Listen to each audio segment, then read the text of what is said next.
Hey everyone, today we're looking at the characters and considering how hard it is to face each of them as a survivor. This is interesting, I think, with most players considering the greater difficulty to be on the killer side of the game. But what about the survivors? How hard do they have it? I got my Discord to vote on the 4 categories of easy, moderate, hard, and very hard for each of the killers. Freddy was considered the easiest character overall to face, and I honestly couldn't agree more. He's the perfect example of weak, but also not very mechanically challenging or complex. He's simple and weak, which makes him overall easy to face. There's maybe some complexity with elements such as fake pallets, but even then, it's just a case of monitoring where they've been or going for pre-drops. It's not much of a challenge. This placement shocked me quite a bit. I guess Legion isn't too complex to face, with it largely being a case of staying apart and mending now and then. For me, the difficulty comes in because I think lots of people do feel compelled to heal, and often will group up despite it being a Legion. For me, on paper they are easy, but in practice, particularly talking from a largely solo queue player, they are at least moderate for me. But hey, I get it. This one surprised me a lot because sure, Trapper is often considered the weakest character in the game, but that doesn't necessarily mean he is easy to face in my opinion. It takes some effort for sure to keep track of traps and be cautious of your pathing when in chase. It's a conscious shift. With that said, I suppose he can be considered easy if you can somewhat bypass this stuff simply by doing gens fast, denying his ability to set up. Pig shockingly got an almost even number of votes for easy and moderate, which I found very surprising, so she's on the very low end of moderate here. She has a lot to learn when facing her, I think, with her ambush attacks and stealth, and probably the main thing, which is managing her bear traps and knowing how to use your time effectively when facing her. I think she's largely so low because she's viewed as quite weak and therefore easy to face, but I do think she does deserve to fall into moderate, with her having more mechanics than most characters. Wraith follows on, and for me, I think he honestly deserves to be down a tier. He's what I would consider the closest to a regular M1 character, and therefore I think he's debatably the easiest to face. He has one main thing to keep track of when facing him, which is his stealth. This can be easily noticed with Wraith's loud grunting and the shimmer though. There's small elements too to learn I suppose, such as playing around the speed boost he gets after uncloaking, and knowing how to play around a body blocked window. Myers was rated on the low end of moderate. Myers offers a unique style of gameplay, with him largely being a stalker, who you can avoid by breaking line of sight. This, for the most part, is pretty easy to face I would say, with most people being able to put an object between them and Myers with ease. The main difficulty of Myers I think is the panic that can be caused when he hits tier 3, but also the wide variety of playstyles he has access to with his add-ons. Being able to identify these add-ons is more of a difficulty than learning how to face his core power I would say. Demogorgon was rated on the lower end of moderate. I pretty much agree with this. Demo isn't overly complex, but there are elements like the shred where you need to know the distance and such to be able to loop effectively against it. Being able to bait shreds and knowing how to move against Demo is a slight difficulty. In terms of the portals, that's another thing I guess too, keeping track of them and shutting them down when necessary. Nemi came in on the lower end of moderate too. The most difficult thing for Nemi I think is learning how to bait and dodge the tentacle. That's definitely a more challenging element to facing his power. Particularly around windows, you need to know how to bait and dodge well to avoid guaranteed hits. Zombies can add a randomness which can sometimes add difficulty to facing Nemesis also. Billy is a case where his difficulty to face is lowered a lot by the existence of many maps, which quite simply favour you as the survivor. Against a good Billy though, your looping efficiency will really be put to the test. You need to learn how the chainsaw moves and what it's capable of with its curves. It's difficult to face a good Billy, especially on a balanced map. Wesker is about the midpoint for moderate, making him potentially the most balanced character in terms of difficulty to face. I do agree with this. He has a strong power, but there's also plenty to do to counter it. Much of the things that do affect you as a survivor against him can be overcome relatively easily too, like the infection. The main difficulty comes in with the rushes, how you move and interact with him when he's using them. It's a bit like demo shreds, knowing the distances and alternate movement type, and using your own movement well to counter it. it. Ghostface sat at a somewhat similar mid-spot. Ghostface's difficulty when facing him comes from, honestly, being able to spot him well, and know how much time he needs to look at you before you're going to get exposed. Being aware of your surroundings and making sure you aren't a tap away, and if you are, putting all you can between yourself and him. Bubba was placed quite highly, I think, for his difficulty to face. For him, I suppose there is difficulty in learning the distance he can travel with the source sweeps and being cautious of your surroundings and such. There's also stuff to learn like using lockers and the environment against him to cause tantrums. In terms of difficulty, I can't personally agree here, but that's just me.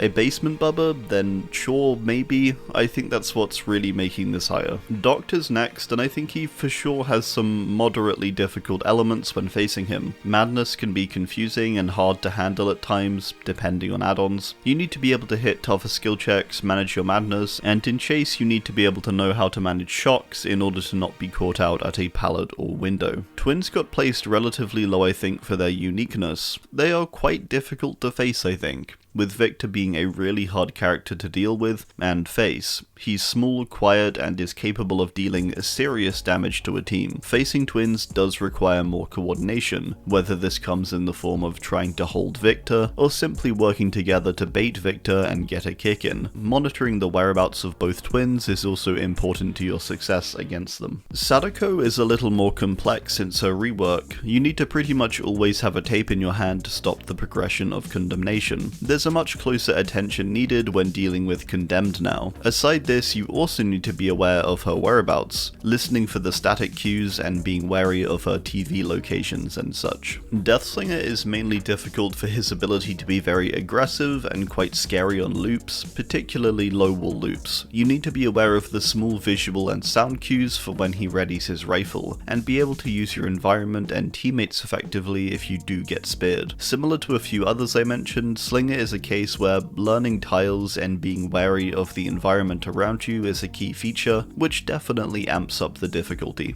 Huntress came in right after Slinger. I do agree too, and she's got difficult elements for similar reasons. Her range means she can get to places other characters wouldn't be able to. This means an adjustment in playstyle and greater awareness of surroundings and sightlines. This is particularly important for Huntress, with her able to damage from a long range.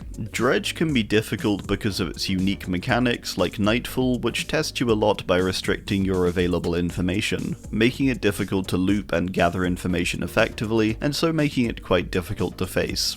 Dredge also adds additional elements to gameplay by making a usually safe space of lockers now a threat. This adjustment in mindset and awareness is a definite argument for its greater difficulty. Singularity can be difficult due to it having the ability to really start a chase with you out of almost anywhere, dependent on where his cameras are. Learning how to face overclock and know how to loop and make the most of pallets despite his ability to break them faster is important. Also, much like some other characters, being aware of your environment and monitoring pod placement is a difficulty in itself. Equally, the surveillance side, you need to be frequently getting rid of pods with EMPs and making sure areas are clear before you begin on a generator, for example. It's important to keep these things under control. Artist got placed on the higher end of moderate. She's definitely a character with some difficulty, with her ability to shut down loops very quickly, and punishing you for being greedy when looping. Additionally, learning to bait crows and loop around them if needed. It's important against artists to be aware of how much you're giving away, making sure to dodge crows when they're fired across the map and such. There's a certain amount of constant alertness you need to always be ready to dodge an incoming crow. Knight is placed quite highly, and I think likely for his ability to really make it difficult to avoid hits. Being chased by two things at once can feel quite overwhelming, and it can test a player's ability to think carefully, and oftentimes makes pathing and such a more challenging task. Night games are very unique because of the split of two characters on the playing field at once. It's something you largely don't experience anywhere else in the game. Clown was placed very highly in moderate. This one somewhat surprised me. Clown is often considered quite weak, but I do agree in some situations he can be very oppressive and difficult to face. To some extent, the lack of ability to do anything when slowed by a bottle can feel daunting, especially with a lack of pallets in the area. This one is largely a very focused difficulty, I think. think, as Clown overall isn't too difficult to face. But in a one-on-one, I do tend to agree. You need to be much more cautious with your movement, and make more thought-out moves and plays as a result, particularly as your vision and hearing may be impaired due to the bottle's effects at times. In Chase, Clown can often be difficult. Plague ends us off at the highest point of moderate. I think it's quite a suitable place for her, with her being a very unique character. Off the bat, needing to almost definitely be injured for a whole game is a thing that is quite difficult. You then have additional elements to learn like her unique projectile movement, and parts of her power such as choosing when to cleanse, coordinating this with teammates and so on. There are also key elements like facing her red vomit, of knowing to go for stuns, but equally not endangering yourself too much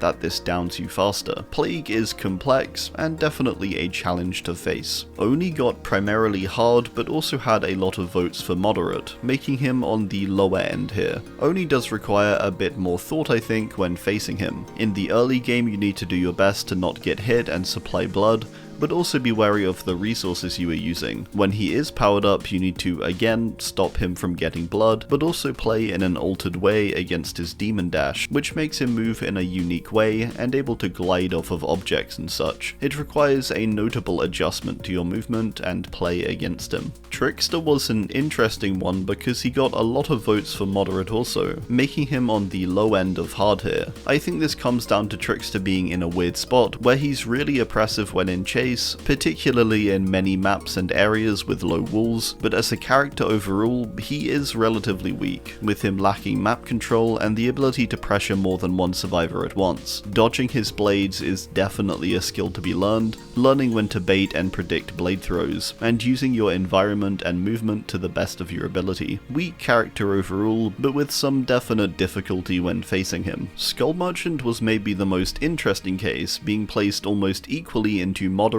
and very hard. I think this is down to the whole chess merchant playstyle. Bear in mind that this was done before her PTB rework, and so this is largely taking into account that perspective, which may shift once she gets changed. Her ability to hold a 3-gen is unrivaled, and admittedly hard to break. Alternately, with her not playing this way, she's primarily a character who can push you away from loops and have insta-down potential. So the moderate and very hard ratings honestly make a lot of sense, with these being her most popular current playstyles. Executioner is next up, and I think this is a very appropriate placement for him. Pyramid Head is hard, being a character able to be somewhat rewarded for tunneling, and having a bunch of things in his kit that alter how you play. His cages shake up a lot of regular gameplay, and things such as his ranged attack mean you have to be cautious at range but also when close. Learning how to dodge, take notice of cues, and successfully predict attacks is key against Pyramid Head, alongside things like avoiding trails, keeping track of your torment, and stuff like that. Hag comes in next, and in my opinion should be placed a little higher in very hard. Regardless, she is definitely a difficult character to face, being one of the most difficult characters to face with an uncoordinated team. Having a Hag hold down a setup area surrounding gens or hook teammates can be incredibly strong, and incredibly hard to break without snowballing. You need coordination against Hags like this, and you need to be keeping track of trap placement, the Hag's whereabouts, and so on. She is a really tough one to face, I think, capable of punishing a team harshly for their mistakes. Xeno came in quite high, and although I do think its tail attack can be a little annoying and seem unfair at times, I don't think it's that hard to face Xeno personally. The main difficulty I do believe is learning how to bait and dodge the tail, but I'm not sure if that should mean such a high resulting placement. There are other elements too, for example the use of turrets and effective placement, learning and being aware of where tunnels are and such, stuff like that. There is definite complexity and some strong elements to its power that you need to learn how to counter. Spirit is still very high up in terms of difficulty, even after her nerfs over the years. I do tend to agree. Her counterplay is still very much often guesswork. You need to be able to make use of very small things like environmental cues and small sound cues. She's further very strong with a bunch of difficult add-ons to face. Cenobite is a case where he's definitely one of the more mechanically difficult characters to face with the box. I would argue this is the hardest additional objective out of any of the characters. The box acts as a constant pressure point and something as a team you need to constantly monitor and take care of. Chain hunts can be some of the most punishing things in the game. Cenobite is equally difficult to play, but I do agree he's definitely difficult to face too. Blade was placed very highly in terms of difficulty. I think Blade is difficult to face, and equally difficult to play, because he's a character where you need to be familiar with structures and looping, otherwise you're not going to do well. This requirement to be proficient in running most structures on the map means he has a pretty high difficulty to face. He's also, aside this, just very strong, able to pressure a map incredibly well, and deny one thing that you often have as a survivor, which is better movement. Nurse ends off our list here as the highest voted for the very hard category. I do agree, Nurse breaks the rules. She's been the strongest character for 7 years, and her counters largely involve the Nurse player messing up. Nurse is undeniably the hardest character to face, I think. Alright, well, that's gonna do it. I do hope you enjoyed, and as always, let me know your thoughts too, down below. Thanks, and goodbye.